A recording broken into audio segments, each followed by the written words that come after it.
Key 2. You are consciousness looking at itself. I am sure you have heard the saying that history repeats itself. The background for this saying is that we of the ascended host use various cycles to present humankind with essentially the same lesson in different disguises. Every time we present this lesson, some among humankind learn the lesson they are meant to learn, while the majority usually does not learn the lesson. And that is precisely why the lesson is then repeated at a future time in a different context. So with this in mind, take a look at medieval society. The ruling paradigm was the doctrines of the Catholic Church. If you looked at society from an official perspective, there was no alternative allowed. You could be severely persecuted, even tortured and burned at the stake for questioning Catholic doctrine. Nevertheless, you also know today that there was an underground movement of people who did indeed dare to question the Catholic doctrine. They existed in certain secret societies, and they existed in the form of the early scientists that had begun to actually investigate the heavens. Now look at the society you live in today. There is again, at least in many areas of society, an official paradigm, namely scientific materialism. This paradigm says that there is nothing beyond the material world, and therefore all beliefs in some kind of spiritual reality are simply superstitions that are created by the processes in the physical brain. Yet even today, you also see a kind of underground movement of many people who are daring to question this official paradigm. Fortunately, the punishment for questioning the official paradigm is not as severe as it was during the Middle Ages. Nevertheless, it still requires some courage, especially for people who hold any kind of position in society, to question that paradigm. Yet you will see that even though many scientists are not willing to officially question materialism, there are scientists who have for decades been conducting research that clearly points beyond the material paradigm. So let us take a look at some of the findings they have come up with. If you go back to the 1800s, you will see that science had a clearly dualistic view of the world. The world was made of two separate elements, namely matter and energy. They could interact in various ways, but one could not be converted into the other. You will notice that this is very similar to the monotheistic view of two separate compartments, namely heaven and earth.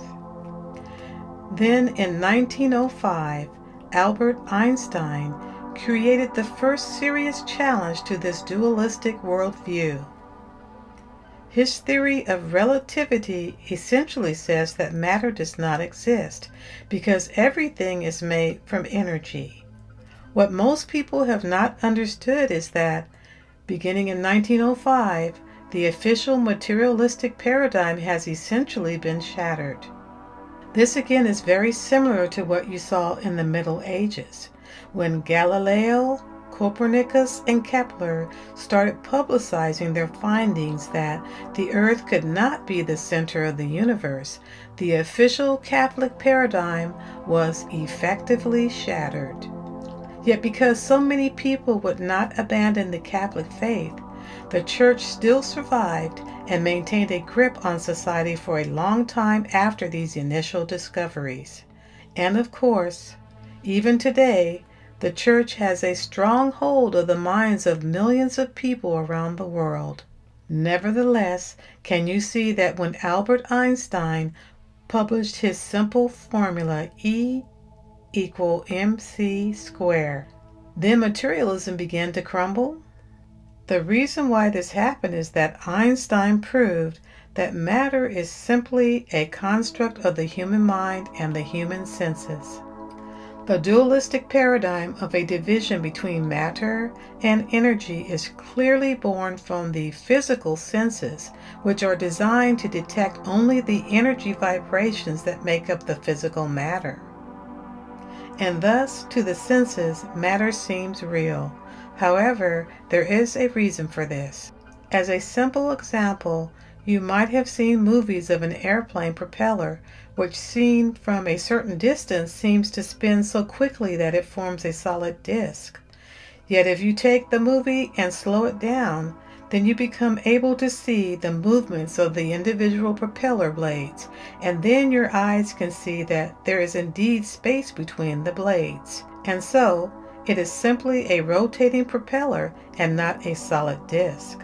This is the same way your physical senses work. Your senses are designed to detect energy vibrations that vibrate within a certain spectrum of frequencies. Yet your senses are not designed to detect the individual movements, the individual energy waves. Your senses are designed to provide you with a bigger picture that shows you the forms made up of these individual vibrations. Thus, when you look at your physical body, you cannot see that your body is made up of smaller units called cells. Neither can you see that the cells are made up of smaller units called molecules. And you cannot see that the molecules are made up of atoms or that the atoms are made up of subatomic particles. So you see, your senses show you a picture of the material world that is focused on the kind of vibrations that make up physical matter. And your senses are not able to see beyond that level of reality. Yet science has undeniably proven that there is a level beyond what your senses can detect, and that this level is completely real. Science has proven the existence of cells, molecules, atoms, and subatomic particles.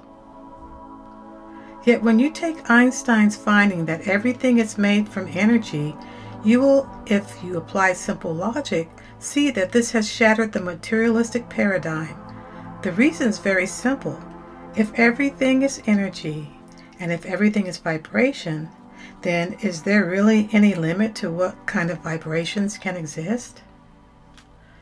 As an example, take your physical eyes. They can detect light rays that vibrate within a certain spectrum of frequencies between red and violet. They cannot detect light rays that vibrate at higher frequencies, such as ultraviolet or many other frequencies detected by science. And you know very well that science has also discovered many areas where there is a continuum that goes on indefinitely. For example, take a simple idea such as numbers. There is no limit to how far you can continue to count. Literally, the numerical scale is infinite, as far as science knows today. So with this in mind, is it not also logical that there is a virtually unlimited continuum of possible vibrations? And when you realize that such a continuum exists, how can science then say that there is nothing beyond the material universe? Do you see that when science defines the material universe, they define it in a very narrow way? They define it based on what they can detect with the instruments that they have developed up until this point. This is really not that different from the medieval Catholic theologians who had defined the limits to human knowledge based on their interpretation of Scripture and their definition of doctrine.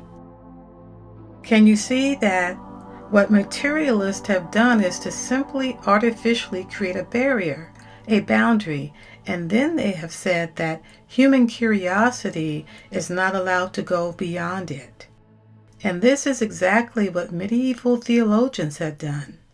Therefore, it should be no surprise that many scientists, philosophers, and even many spiritually minded people have indeed dared to think beyond the mental box created by materialism. Yet let me stay with science. Based on Einstein's discoveries that everything is energy, a new branch of science was developed. It is normally called quantum mechanics or quantum physics. This branch of science studies the very small, namely the atom itself. Originally, the word atom came from the Greek philosophers, and it signified the smallest possible particle that could not be divided into smaller units. Yet modern scientists have discovered that what they call the atom can indeed be divided into units, namely subatomic particles. They have also discovered that these particles have some very strange properties. One of them is what is called the wave-particle duality, namely that a particle will sometimes act like a wave and sometimes act like a particle. Thus, you might realize that it would be more practical to no longer talk about subatomic particles, but something else. It turns out that if scientists conduct an experiment that is designed to detect particles, then the subatomic entity will behave like a particle. But if they conduct an experiment that is designed to detect waves, then the same subatomic entity will behave like a wave. Scientists are still baffled by this today, but it is because they have not been willing to think outside the mental box that goes all the way back to sensory perception. The senses can only detect something that has substance, that has mass, and scientists are still thinking based on this form of perception. What they need to realize is that the wave-particle duality proves the need to go beyond sensory-based thinking. It is not that a subatomic entity can change shape and be either a particle or a wave. It is that a subatomic entity is an entirely different construct that is neither a particle nor a wave. This subatomic entity needs to be conceived of in an entirely new way that goes beyond particle and wave. Before I go deeper into that, we need to take another look at the startling findings of quantum physics. One of the cornerstones of materialism is that science is entirely objective, whereas all spiritual or religious beliefs are entirely subjective. This claim is based on conducting scientific experiments that will yield the same results regardless of the beliefs of the person performing the experiment. It is therefore believed that the consciousness of the scientist has no influence on the outcome of the experiment. What quantum physics has proven beyond any doubt is that this assumption is not true at the level of subatomic entities.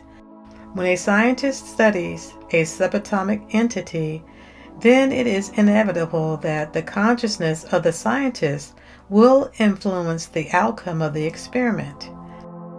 The outcome of the experiment is a product of three factors: the subatomic entity, the instrument used to study it, such as a particle accelerator, and the consciousness of the scientist. What most scientists have not been willing to do is to look at the philosophical consequences of this discovery. One of them is obviously the fact that scientists can no longer afford to ignore consciousness. Certainly at the macroscopic level of visible things, you can conduct an experiment that is not in a visible way affected by the consciousness of the scientist. Yet you also know that everything that you see is made up of subatomic entities, and therefore the deeper laws that govern the behavior of subatomic entities will also have a fundamental influence at the level of macroscopic things. And since it has now been proven that the consciousness of the scientists can interact with subatomic entities, then it is no longer feasible to say that objective science can be conducted while ignoring consciousness. The artificial construct that science decided to ignore the human mind cannot be upheld when you truly apply the logical consequences of quantum physics. And this then proves that it is absolutely necessary that science begins to study consciousness and the potential of the mind. However, there are other philosophical consequences of the discoveries of quantum physics. One of these is that subatomic entities have no physical substance or existence. It has been proven that such entities can appear out of nowhere and disappear back into nowhere. From a logical viewpoint, this is not a feasible conclusion. Something cannot appear out of nowhere. So given that it has been observed that a subatomic particle can suddenly appear where there was nothing before, the only logical consequence is that there must be a realm beyond what is currently detected. In this realm, the subatomic entity can exist as a potentiality, but then something causes it to cross a threshold or boundary and appear as a physical particle. Certainly, there are already many scientists who have begun to speculate about this realm. Some have called it a ground state, a quantum field, or other names. The point I want to bring up here is that what science has discovered is completely parallel to what mystical and spiritual people have been saying for thousands of years, namely that there is a realm beyond the material world. If you take Einstein's findings, it becomes very easy to see that this realm is simply made up of vibrations that are of such high frequencies that they cannot be detected by physical instruments. As you know, there is a limit to what any instrument made out of matter can detect. A telescope can only see so far into space. You also know that science has realized, for example, that the universe is so vast and so old that there are stars and galaxies that cannot be seen from Earth because the light has not had time to reach Earth. And thus, scientists are aware of something called an observation horizon. My point being that there is indeed a realm of vibrations that has not yet been detected by science, and that will never be detected through instruments made out of matter. However, this does not mean that this realm needs to remain undetected. For human beings have another instrument that is designed to detect vibrations that are beyond what can be detected by senses or even the physical instruments that essentially extend the range of the senses. That instrument is the human mind. The human mind does indeed have the potential to liberate itself from the body and the physical senses. This does not mean that the mind loses awareness, and thus the mind can travel into the realms that are beyond the material universe. Throughout the ages, many people have developed this ability to a larger or smaller degree. I would say that all who are interested in this book have already developed this ability to the degree that they know through an inner knowing that is beyond outer proof or intellectual reasoning, that there is a reality beyond the material realm. Certainly, the person who is speaking these words has developed the ability to tune into a higher realm and receive energy impulses that are then translated into words through his lower mind, brain, and nervous system and vocal cords. Yet, of course, many other people have developed similar or different abilities to detect what is beyond the material world. If scientists would be willing to study this phenomenon, as some, of course, have already started to do, then there could be an entirely new field of scientific study that would bring about a fundamental paradigm shift. Let me briefly describe certain other findings of science. Quantum mechanics studies the very small, but the science of cosmology studies the very large, namely the universe as a whole and galaxies. What cosmology has proven is that the universe is not fixed in size. Medieval theologians believed that the entire universe was a very small dome that extended over the flat disk of the earth. Yet science has, of course, proven that the universe is far larger, in fact, almost unlimited in size. Science has also proven that this universe is not only expanding, but it is expanding at an accelerated rate. Now, my beloved, put this together with another current theory of science, namely that of the Big Bang. The theory says that at some point in the distant past, about 15 billion years ago, the entire material universe was compressed into what is called a singularity. Then supposedly, a giant explosion occurred that hurled all matter out from a central point.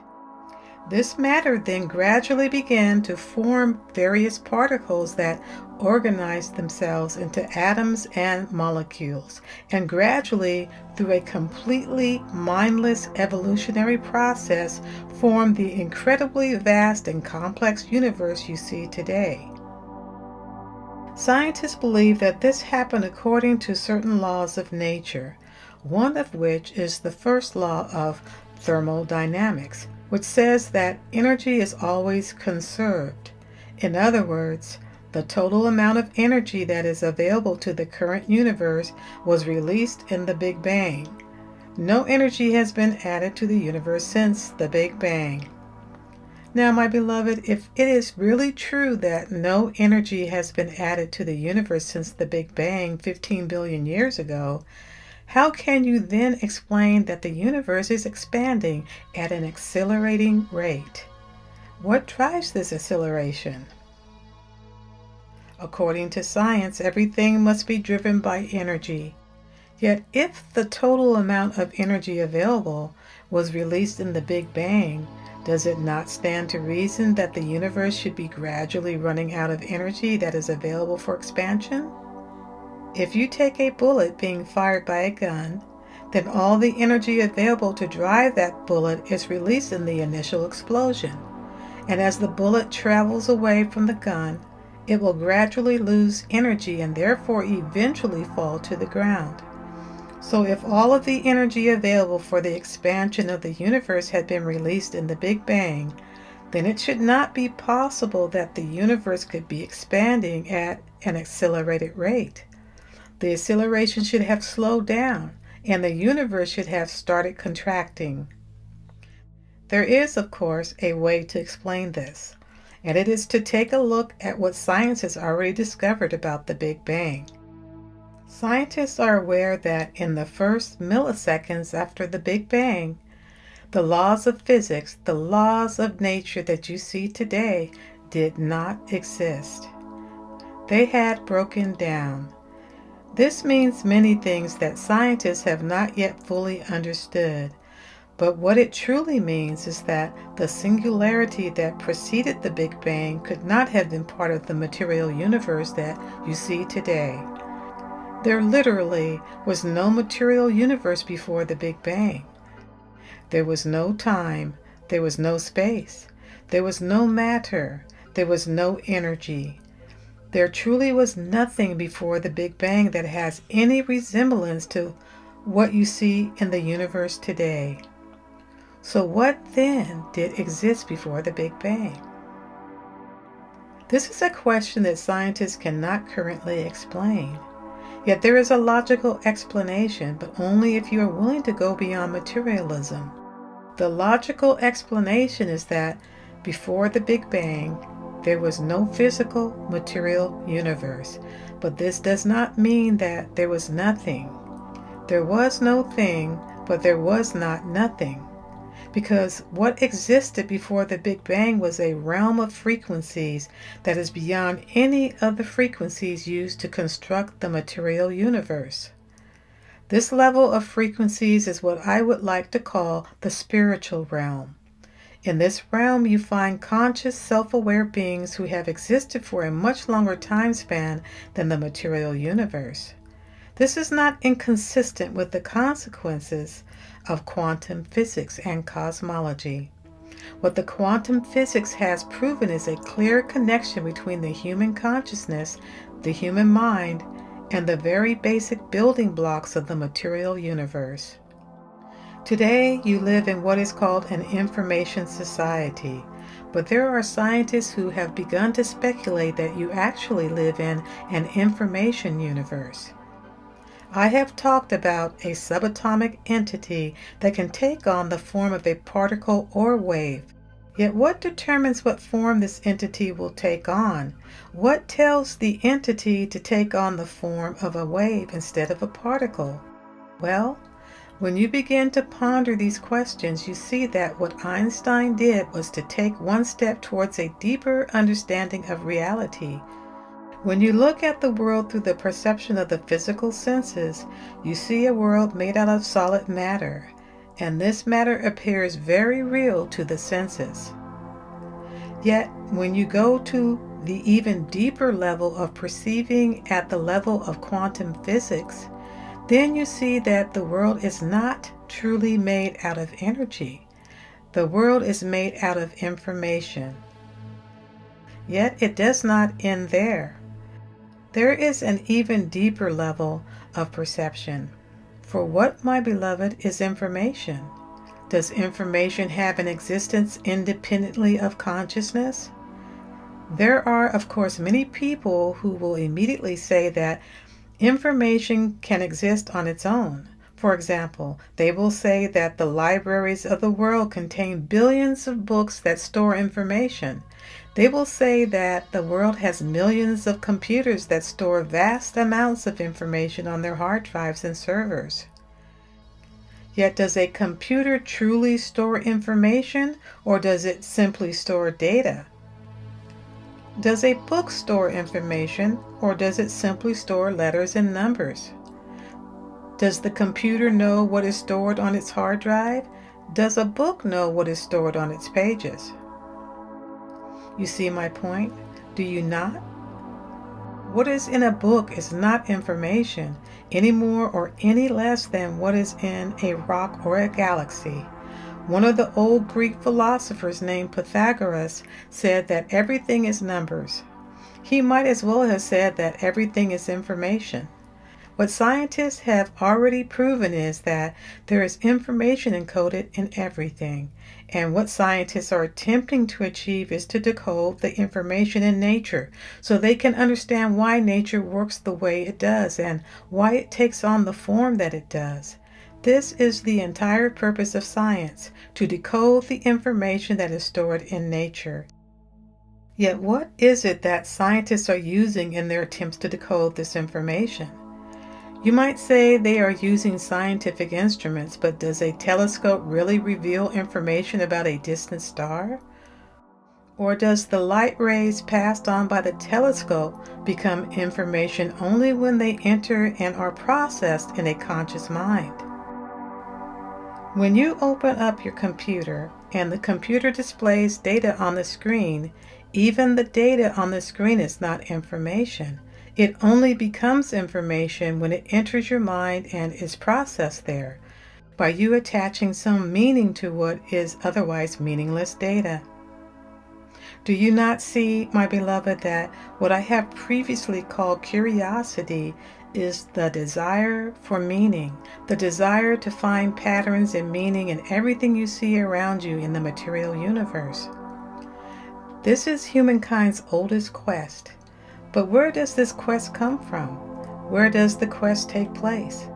It comes from a deeper inner desire to know, a deeper inner desire to find meaning, and the quest itself takes place within the human mind. Why is this so? It is so because the fundamental building block of everything that exists is indeed consciousness, consciousness itself. Everything is created out of consciousness.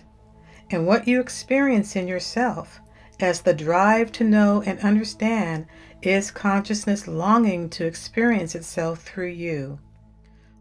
What drives the quest for both a spiritual understanding and a rational, scientific understanding is the drive of consciousness to look at itself through you. This has some important ramifications that we will explore in the following key.